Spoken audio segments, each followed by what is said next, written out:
Shabbat Shalom, my friends. I am so pleased to welcome you back to our weekly Torah study. Our focus today will be on the parasha known as Noach, the great flood story involving Noah, beginning with Genesis chapter 6, verse 9. Let me begin by acknowledging that talking about floods and storms and other kinds of natural catastrophes this year at this time takes on a particularly painful resonance. Some of you have lived through storms that have ravaged your cities, your neighborhood, your homes, even your lives. Most of us in our own way have responded as best we can, and we will continue to respond to the horrific events that took place in Texas and Florida and Puerto Rico. Invoking the prophetic words of James Baldwin, fire next time. The devastating fires in both northern and southern California, fires that took many lives, destroyed countless houses and towns, and among all of those, a campsite which is so beloved to many of us, the camp known as Camp Newman, have left all of us profoundly shaken. We pause, we remember them now.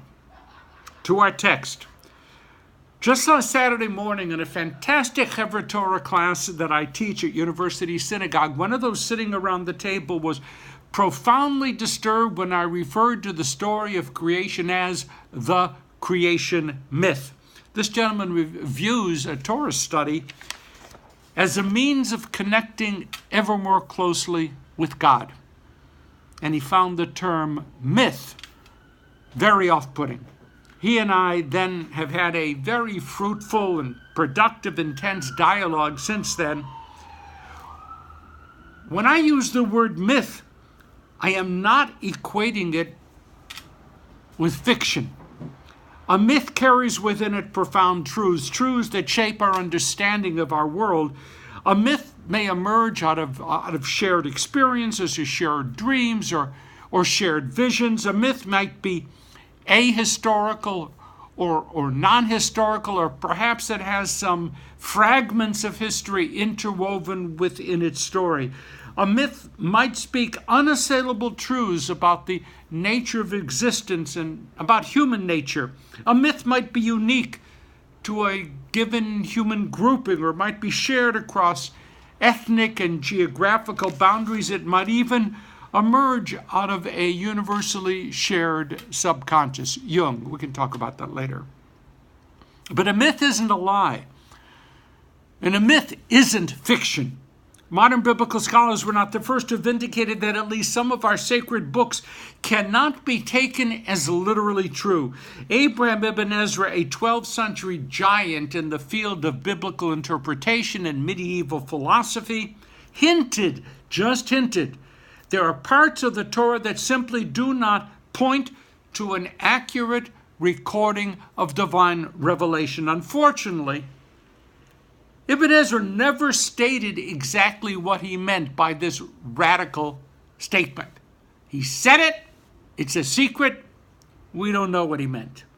The Talmud of Baba Batra hosted a conversation about the connection of books in the Bible to divine truth. The rabbis debated about who wrote which books and when. There is even a reference to a sage who sat before Rabbi Shmuel bar Nachmani and said about Job, Lo haya v'lo nivra ela mashalhu.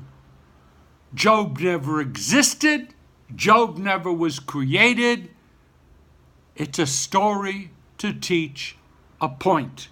Wow, a parable. There are profound truths in the myth of the flood account. Truths not at all restricted to the understandings and teachings of the Jewish people. So let's try to mine our text and see what gems we can discover there. There are many. A gem. Noah was an upright man, upright person. Ish tzaddik, for his own time. Okay. That description might be all that we have any right to expect from anyone else. In his own day, relative to the world around him, he was a good guy. There's a wonderful Hasidic tale about a man named Reb Zusia. You've heard it. Zusia was on his deathbed weeping. The students came in and asked why he cried. Reb Zusia responded, when I stand before the Kisei Kavod, the throne of glory, I will be asked how I measured up to Moses, how I measured up to King David. I'll be judged harshly for all eternity. I have failed in my life. The students gently reproved their master Reb Zusia. They said, no, you will only be asked, Reb Zusia, were you the best Reb Zusia you could be? We should aim to be the best that we can be. And that's more than good enough. Noah was upright. He did the very best he could in a very corrupt time that was acceptable. In that relative sense, Noah was a tzaddik. Okay, another gem. God cannot make this world of ours perfect. God can either have us or God can have perfection. But not even God can have us and perfection. God had to choose, and God chose us.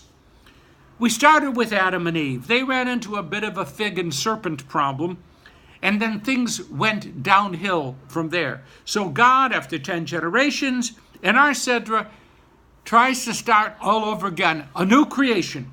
God wipes the slate almost entirely clean and pins the divine hopes on our guy, Noah. The denizens of the new creation after the flood all spoke one language, unity at last. But what happened? The Tower of Babel followed soon after.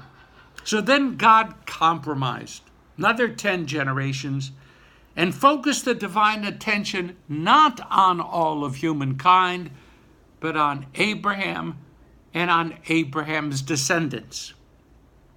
Sadly, they, that is to say we, haven't worked out all that well either. So we struggle.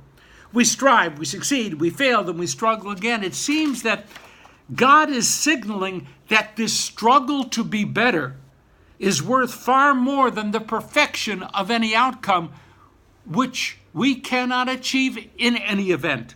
What a great message of hope. We aren't Sisyphus, pushing that boulder up a hill only to have it roll all the way back down to the bottom again.